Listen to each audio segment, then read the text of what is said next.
Bonjour à tous, j'espère que vous allez bien. Aujourd'hui, je vous propose une petite vidéo sur le modelage sans limage. On n'a plus besoin de limer, de mettre en forme, de faire des limages diamants, des limages de toutes sortes. On lime juste les contours pour égaliser et c'est tout. Donc on met notre base, notre gel, notre top, pas besoin de limage. Tout est bien. Alors, évidemment, pour cela, il faut un gel thixotropique, hein. C'est un gel donc, qui reste à l'état solide tant qu'on ne le touche pas avec le pinceau, qu'on ne le manipule pas, il reste à l'état solide et on peut le rendre liquide justement en le triturant avec le pinceau. Donc c'est ce type de gel-là qu'il convient pour faire un modelage sans limage. Alors évidemment, c'est très, très avantageux pour la cliente, hein, puisque c'est un gain de temps. Ce que vous faites en disant 1h30 à 2h, vous pouvez le faire en 45 minutes, 50 minutes. Donc c'est vraiment très avantageux. Et puis, ça ne demande pas non plus beaucoup d'outillage, hein, tout autour de soi. On a juste besoin de ce gel, c'est tout. Donc là, je vais vous montrer ça, mais très succinctement, hein, je ne vais pas rentrer dans les détails. Je ferai plus tard une vidéo vraiment complète avec le maximum de détails pour les débutantes, hein, toujours pour celles qui ne savent pas utiliser ce type de gel-là. Je vous ferai une vidéo avec plus de détails donc sur la manière, sur la pratique, hein, sur la manière de travailler ce gel-là. Vous allez voir, c'est vraiment un gain de temps considérable que vous allez mettre à profit pour vos clientes. Si vous n'avez pas de site pour commander ces gels, essayez From Nails. C'est sur ce site-là que je commande les produits Victoria Vin. Essayez ce site-là. Normalement, ils ont tout ce qu'il faut. Ils ont vraiment tous les produits qu'il vous faut pour satisfaire votre travail et vous faciliter la tâche. Alors, là, donc, je vous disais, je vais vous montrer succinctement, je ne vais pas rentrer dans les détails, mais c'est déjà un début, hein, pour que vous mettiez déjà dans l'ambiance. Et plus tard, on fera ensemble une vidéo avec plus de détails. Les débutantes, celles qui utilisent souvent les capsules,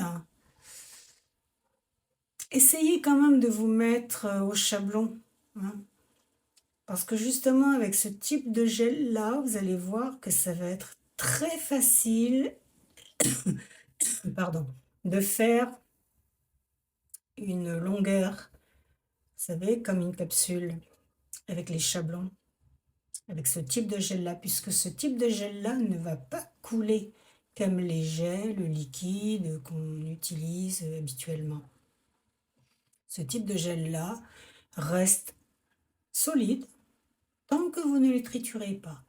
Et quand je dis qu'ils se rendent liquides quand on les tripote, ils vont pas être liquides comme de l'eau, hein, non, ils vont être un petit peu plus malléables, hein, pour que vous puissiez bien les placer. Donc il vous faudra préparer votre ongle, hein, comme à l'accoutumée, bien enlever tous les décollements. Veillez à utiliser un embout ou une lime 200-240 pour la surface de la plaque. Après les décollements, vous pouvez les enlever avec l'embout, si vous avez suffisamment d'expérience. Puis vous procédez, comme à l'accoutumée, à la pose de votre primaire, hein, ou d'un ultra bond. Le placer juste là où il faut, c'est pas la peine d'aller le placer sur tout l'ongle, sur la matière qui reste. Le placer vraiment à la base, c'est-à-dire sur la plaque de l'ongle. Et bien aller le placer vous voyez, du côté des replis. Ouvrez bien les replis et placez bien le produit. Tant que vous voyez de la plaque, il faut mettre du primer ou de l'ultra bond.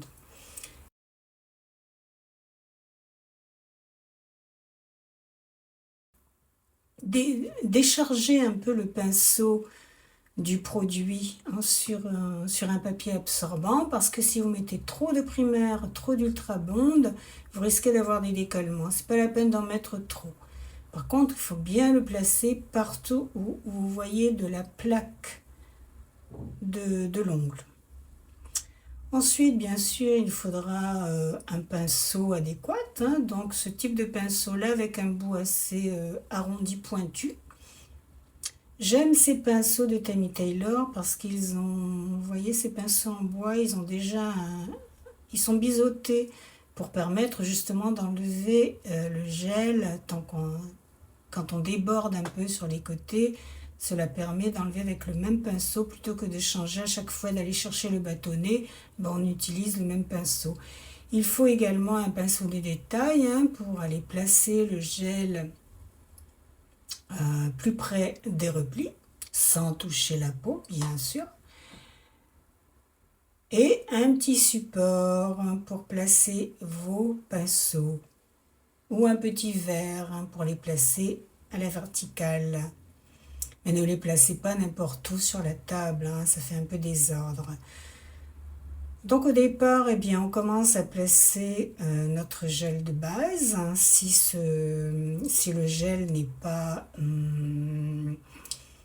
100% acide ou 90 ou 60% acide, on met au préalable du primaire. Mais si le gel est déjà acide, c'est pas la peine de mettre un primaire avant, vous le mettez directement sur l'ongle. Donc là, on le place grossièrement, puisqu'ensuite on va l'étaler avec notre pinceau plat. Pinceau que j'affectionne particulièrement. C'est un pinceau de maquillage tout simplement, donc je l'imbibe un peu de base sur la pointe et je vais aller masser. Voilà, je vais masser l'ongle sur toute la surface, au plus près des replis, mais sans toucher la peau. On ouvre bien les replis et on masse bien de façon à ce que la base s'accroche bien sur l'ongle et sur la matière restante. Là, on le place vraiment, on place la base sur tout l'ongle en fait. Surtout bien le placer dans les coins, près des replis, là où il y a de la plaque, là où la matière a été décollée.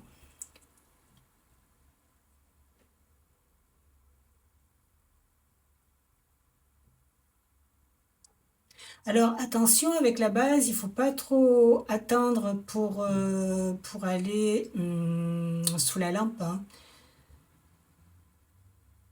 Il ne faut pas trop laisser la base comme ça sur l'ongle sans qu'elle soit catalysée, je veux dire. Il faut la catalyser assez rapidement. C'est pour ça que cette étape-là doit être assez rapide.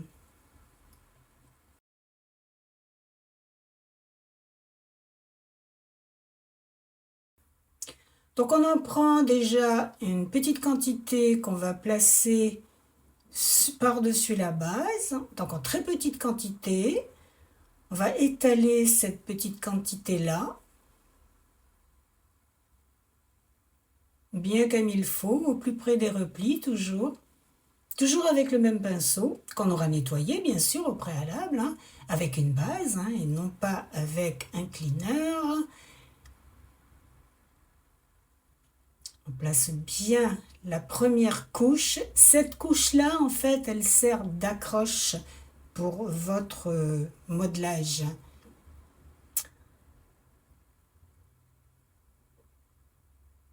Alors, on prend toujours le gel comme si on se servait d'une cuillère, on ne pique pas dans le gel, hein.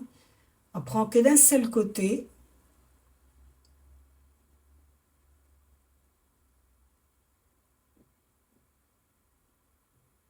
Et on va placer la quantité sur l'ongle comme ceci et non pas en aplatissant. Voilà, comme avec une cuillère. S'il y en a trop, on récupère le reste et on va remettre dans le pot. Rien ne se perd. Et on commence à placer doucement son gel en poussant légèrement vers les replis.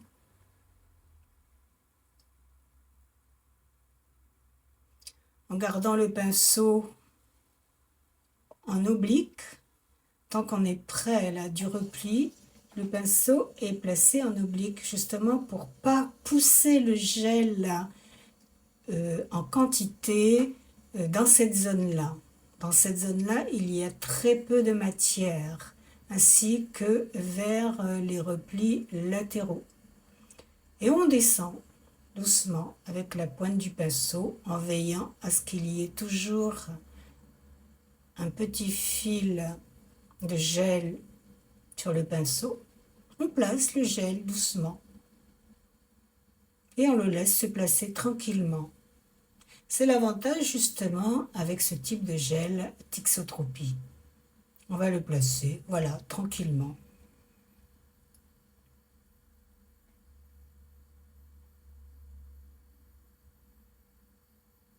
Si on a débordé un peu, bien sûr, on retire avec le côté biseauté du pinceau.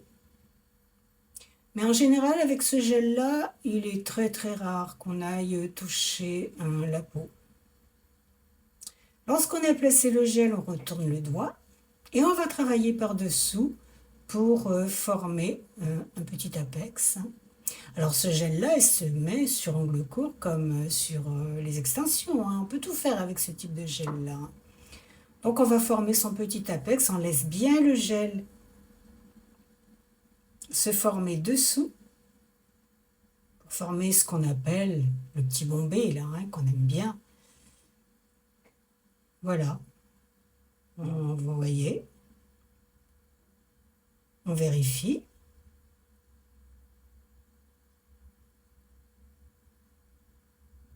On vérifie le jeu de lumière, il ne faut pas que ça tremble. Voilà, tout est bien, on va catalyser. Après catalysation, on dégraisse, bien sûr, comme à l'accoutumée. Utilisez des cleaners neutres, évitez les cleaners parfumés. C'est pas très recommandé d'utiliser des cleaners parfumés. Donc, on dégraisse bien comme il faut. On vérifie.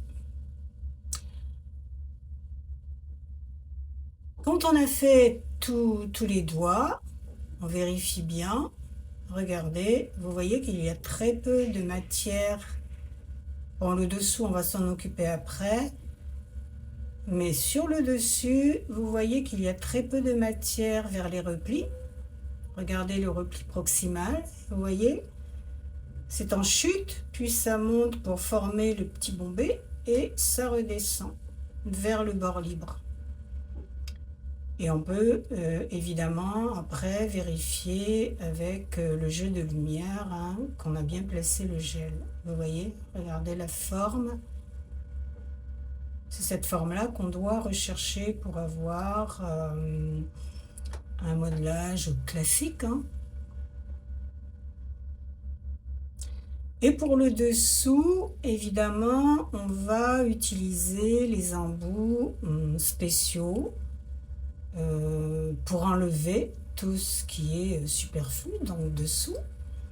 Nous avons plusieurs types d'embouts pour cela. Moi, j'en garde 2 parce que, voilà, ces 2-là me suffisent. Je les trouve parfaits. Le diamètre le plus gros C'est pour surtout les bords et le plus fin, c'est pour aller plus profondément, surtout sur les côtés. Vous savez, sur les côtés là, pour pas qu'il y ait de l'épaisseur dessous. Donc avec ces deux embouts là, on enlève tout ce qui est superflu dessous pour avoir de la propreté. Ces embouts-là existent également pour gauchère, hein. Donc n'hésitez pas à demander à votre fournisseur si vous êtes gauchère. Voilà, donc on enlève bien sûr tout le superflu, ce qui va donner un aspect encore plus fin à notre modelage. Alors faut-il matifier avant de poser le top coat? Eh bien, ça dépend. Vous faites comme vous le sentez en fait. Si vous avez un peu de temps, si la cliente a un peu de temps, vous pouvez matifier. Donc là, je matifie le pouce. On va voir après la différence entre un modelage matifié et un modelage non matifié. Donc sur lequel je place directement le top coat. Ici, j'ai choisi de matifier le pouce pour poser mon top coat. Et j'ai choisi pour cela un top coat mat.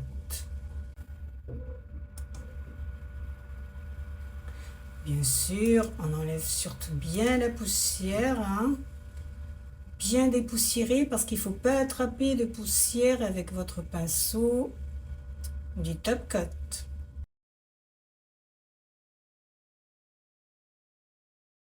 J'affectionne particulièrement les tawashi fabriqués avec des collants ou des bas parce qu'ils accrochent bien la poussière. Donc voilà, j'ai choisi un top coat mat et je vais l'appliquer. Ce top coat là est assez liquide, hein. Donc je veille à ne pas trop me rapprocher des replis pour qu'il ne coule pas. Moi j'essaie d'aller quand même un petit peu plus près, hein. J'avance un petit peu. Et avec mon petit pinceau de détail, voilà, je vais en mettre bien au niveau des replis, comme il faut. Et je vais catalyser.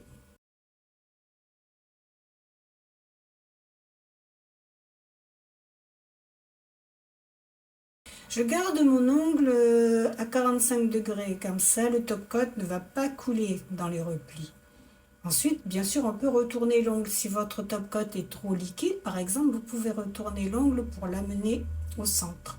Même si on a fait des erreurs en appliquant le top coat, qu'on a fait des vagues ou quoi, ça ne se verra pas avec le top coat mat. Justement parce qu'il est mat, il ne brille pas, donc le jeu de lumière ne va pas se refléter. Et ça ne se verra absolument pas. Donc voilà. Donc ici, avec l'ongle matifié, le modelage matifié, j'égalise un petit peu. Il faut toujours égaliser les bords, hein. Quand vous mettez votre top coat à la fin, quand vous avez fini tout, vous avez fait vos 5 doigts, vous avez dégraissé tout, égalisez bien avec la lime 200-240 pour qu'il n'y ait pas. Vous savez que ça ne s'accroche pas sur les vêtements. Parce que bien souvent, parfois, il y a des problèmes d'accroche.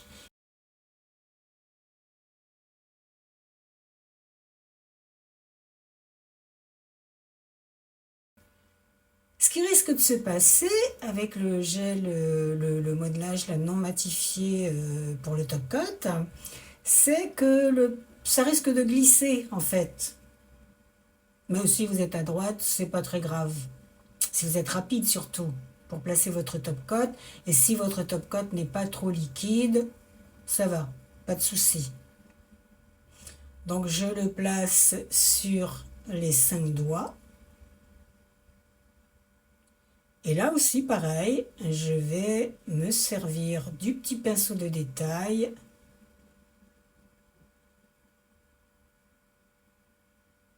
Voilà. Surtout, vérifiez bien à même déborder légèrement au-delà de la frontière du gel pour bien sceller en fait votre modelage. Puis je catalyse.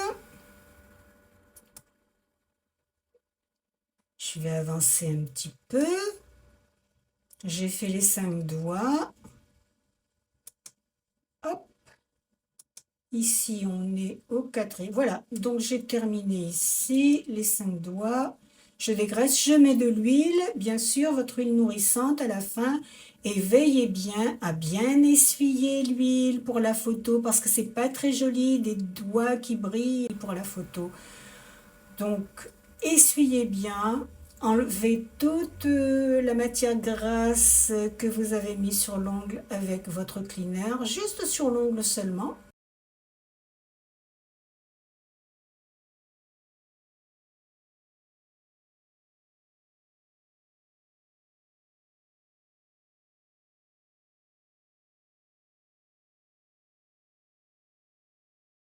Vous pouvez faire un modelage très rapide avec ce gel. C'est vraiment, il est très agréable à travailler. Je vous dis bon courage pour la suite. Je vous souhaite bonne continuation. Et je vous dis à bientôt pour la prochaine vidéo sur les détails avec ce gel-là, les détails, comment placer le pinceau, etc.